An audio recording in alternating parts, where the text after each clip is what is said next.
नमस्कार, आप देख रहे हैं बिज तक। मैं हूं रजत देवगन। एक लंबे वीकेंड के बाद मंगलवार को ट्रेड करने उतरेंगे भारतीय बाजार में और ये नए वित्त वर्ष का पहला ट्रेडिंग सत्र होगा। लेकिन संकेत बहुत बिगड़े हुए हैं। अमेरिकन मार्केट शुक्रवार के सत्र में धड़ाम हो गए थे और एशियाई बाजारों का सेटअप आज बहुत खराब है। निके जापानीज मार्केट 4% टूट चुका है। 1400 पॉइंट से ज्यादा की गिरावट देखने को मिली। कॉस्पी लगभग 3% टूट गया दक्षिण कोरिया का बाजार। और हैंगसेंग जो है हांगकांग का बाजार, वो उसमें 1.5% की गिरावट देखने को मिली है। और अमेरिकन मार्केट, जैसे मैंने कहा, शुक्रवार के सत्र में डाउ जोन्स लगभग 1.7% टूटा था। S&P 500 करीब 2% नीचे था और नैस्डैक 0.25% की गिरावट झेलकर बंद हुआ। विक्स, वहां पर जो वोलेटिलिटी इंडेक्स होता है, उसमें 16% का इजाफा देखने को मिला। तो संकेत क्यों बिगड़ गए? क्योंकि टैरिफ वॉर की जो डेडलाइन थी वो नजदीक आ गई है। 2 अप्रैल 2025 डोनाल्ड ट्रंप ने बोला था कि इस तारीख को दुनिया भर के देशों के ऊपर वो टैरिफ इंपोज करने जा रहे हैं और वो डेडलाइन नजदीक आ गई है। इससे पहले बाजार थर थर कांप रहे हैं। डोनाल्ड ट्रंप ने ये जो जवाबी टैरिफ लगाने की बात की गई थी, इसमें 10-15 देश नहीं है, इसमें दुनिया भर के देश हैं जिनकी वजह से ट्रेड डेफिसिट होता है यूएस में। उन तमाम कंट्रीज के ऊपर रेसिप्रोकल टैरिफ वो लगाने जा रहे हैं। यूएस में ऑटो के इंपोर्ट्स पर 25% का जवाबी टैरिफ लगेगा, यानी कि जो भी कारें और छोटे ट्रक्स यूएस से बाहर मैन्युफैक्चर होते हैं और यूएस में इंपोर्ट होते हैं, उन पर 25% का टैरिफ लगेगा। ऊपर से कनाडा, मेक्सिको और चीन से स्टील और एल्यूमिनियम इंपोर्ट पर भी टैरिफ लगेगा।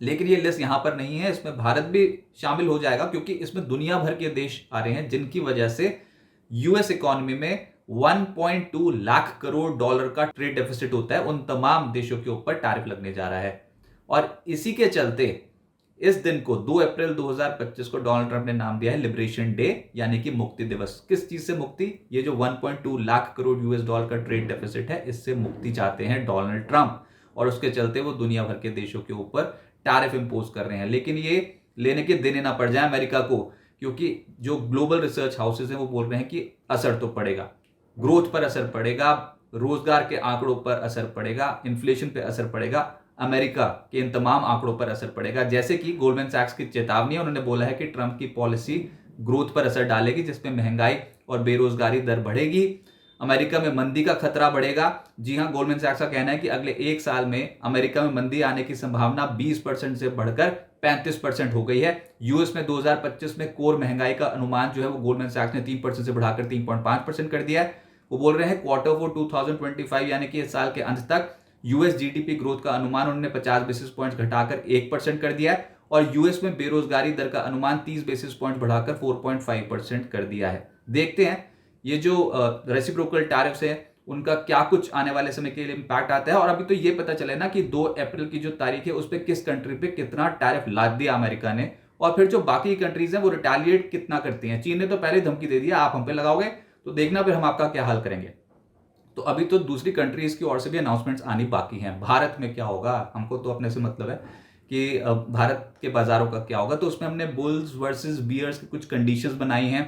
यानी बुल्स का मतलब जो बाजार के पक्ष में बातें जाती हैं और बियर्स मतलब जिनकी वजह से बाजार पर दबाव आ सकता है। तो बुल्स सिनेरियो में जो बुल्स इस समय पक्ष लेकर चल रहे हैं, जो मजबूती का पक्ष है, उसमें यह है कि एफआईएस की खरीदारी होती थी। इसमें एफआईएस की खरीदारी में एक पेच है, इसमें पिछले सत्र के आंकड़े मत देखना। पिछले सत्र में बहुत ही भयंकर आंकड़े हैं एफआईएस के, कैश मार्केट में डेरिवेटिव आंकड़े बहुत खराब हैं शुक्रवार के सत्र के। उससे पहले लगातार वो कैश मार्केट पे खरीदारी कर रहे थे, डेरिवेटिव मार्केट पे पिछले कुछ दिनों से खरीदारी कर रहे थे। दूसरा, 7 से लेकर 9 अप्रैल को आरबीआई एमपीसी की पॉलिसी बैठक है। तो देखते हैं आरबीआई का स्टांस इस बार क्या होता है। पिछली बार तो ब्याज दरों में कटौती की थी आरबीआई गवर्नर ने, लेकिन इस बार ये जो ग्लोबल मूड माहौल को देखते हुए क्या फैसला लेता है आरबीआई, बहुत बहुत क्रूशियल होगा। अगर तो ब्याज दर यहां से घट गई तो मजा आ जाएगा। फिर डॉलर के मुकाबले रुपए ने थोड़ी चाल पॉजिटिव पकड़ी है, तो एक ये भी है कि रुपया हमारा थोड़ा डॉलर के मुकाबले मजबूत हो रहा है, ये भी पॉजिटिव पक जाता है। लेकिन नेगेटिव भी है, फिर 22 बिलियन यूएस डॉलर्स के भारतीय एक्सपोर्ट्स पर असर पड़ेगा, ऐसा समझ रहे हैं ऐसे में रिसर्च हाउसेज।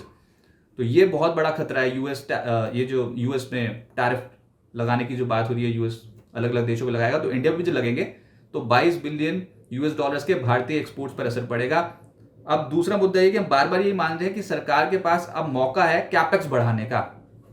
तेज गति से सरकार खर्चा करेगी, उसका असर जो है वो हमारी ग्रोथ पे आएगा, पॉजिटिव असर। लेकिन वैसा अभी दिख नहीं रहा आंकड़ों में, क्योंकि ये जो लेटेस्ट डेटा आया है इसमें फरवरी में सरकारी कैपेक्स जो है वो 35% घटा है वायनवा बेसिस पे, और अगर जनवरी फरवरी का भी कंबाइंड देख लोगे तो वो भी 4.5% घटा है वायनवा बेसिस पे। तो अभी कैपेक्स उतनी स्पीड से हो नहीं रहा, तो इसका असर तो ग्रोथ पे पड़ेगा ही पड़ेगा ना भारत में।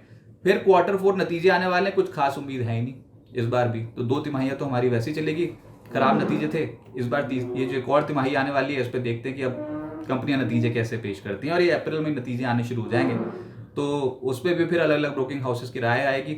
लेकिन शेयर्स ऑलरेडी पहले ही बहुत ज्यादा पिट चुके हैं, निचले से बहुत ही अच्छी खरीदारी हुई थी। तो टेक्निकल सेटअप इस समय निफ्टी का कैसा लगता है वो आपको फटाफट से बता देते हैं।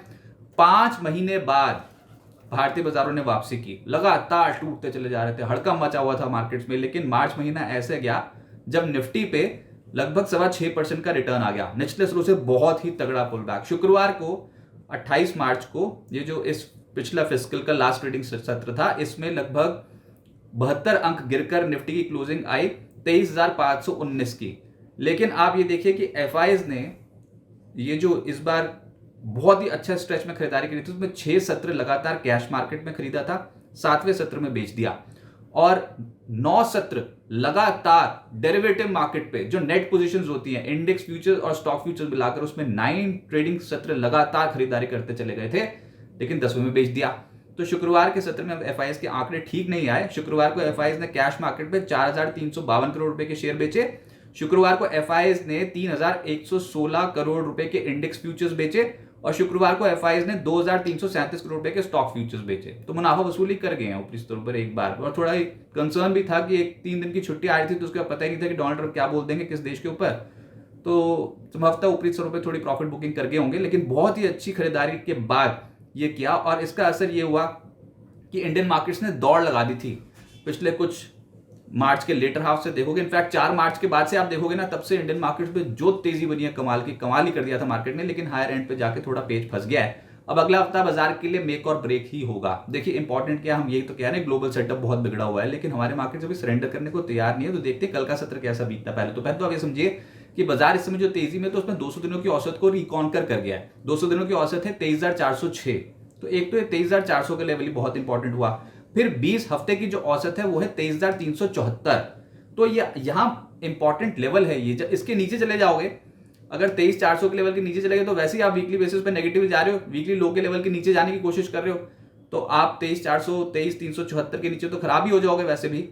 लेकिन अभी हुआ क्या, ऐसा नहीं हुआ ना। अभी तो देखते हैं कल का सत्र कैसे बीतता है। तो पहला तो सपोर्ट जोन यही है, लेकिन फिर जो आप 4 मार्च से तेजी पकड़े हुए थे, 21,964 से दौड़ते दौड़ते 25 मार्च को निफ्टी ने हाई लगाया था 23,869 का, इतना स्ट्रॉन्ग स्ट्रेच दिया, और उसके बाद अब रिट्रेसमेंट शुरू हुई है। पिछले 5 ट्रेडिंग सत्रों से कहीं जाने को तैयार नहीं है।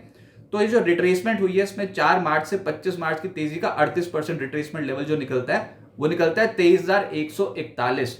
तो पहले तो ये 23,400 वाला जोन इंपॉर्टेंट, फिर 23,141 वाला जोन भी बहुत इंपॉर्टेंट है मार्केट के लिए।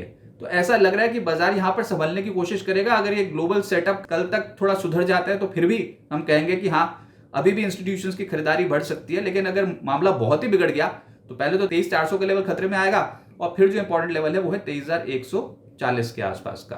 तो उम्मीद करते हैं कि अगले हफ्ते मार्केट्स पे कोई बहुत ज्यादा नेगेटिव इंपैक्ट ना पड़े। हमको अपने रिजल्ट्स की तैयारी भी करनी है, और साथ ही साथ आरबीआई पॉलिसी की तैयारी भी करनी है। तो लोअर लेवल्स पे खरीदारी तो आ जाएगी, लेकिन कितना लोअर, तो ये लेवल्स आप प्लीज नोट डाउन करके रख लीजिए। 23,400 वाला जो इंपॉर्टेंट एवरेज है 200 दिन की, और उसके बाद फिर इंपॉर्टेंट रिट्रेसमेंट लेवल 23,140 के आसपास निकल के आता है।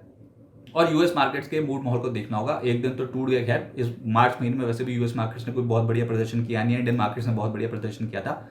लेकिन अब देखते हैं कि यहाँ से आज यूएस मार्केट पे अगर कोई रिकवरी आई तो बात बनेगी, नहीं तो फिर ये जो अंतर्राष्ट्रीय बाजारों का घटनाक्रम था, जो हाहाकार मचा हुआ है, उससे कल जूझना पड़ेगा। इनफैक्ट ये हफ्ता ही बाजार के लिए बहुत क्रूशियल होगा। 2 अप्रैल को बाजार देखना चाहेगा कि डोनाल्ड ट्रंप की स्टेटमेंट्स क्या आती हैं, अगले बाकी की जो कंट्रीज हैं उनकी स्टेटमेंट्स क्या आती है, किस पर कितना टैरिफ इंपोज होता है, ये तमाम बातें बहुत बहुत क्लोजली वॉच की जाएगी। तो अगला हफ्ता इसीलिए ही आर्या पार का हफ्ता है, और इंडियन मार्केट पे भी उसका एक बड़ा असर पड़ता हुआ नजर आएगा।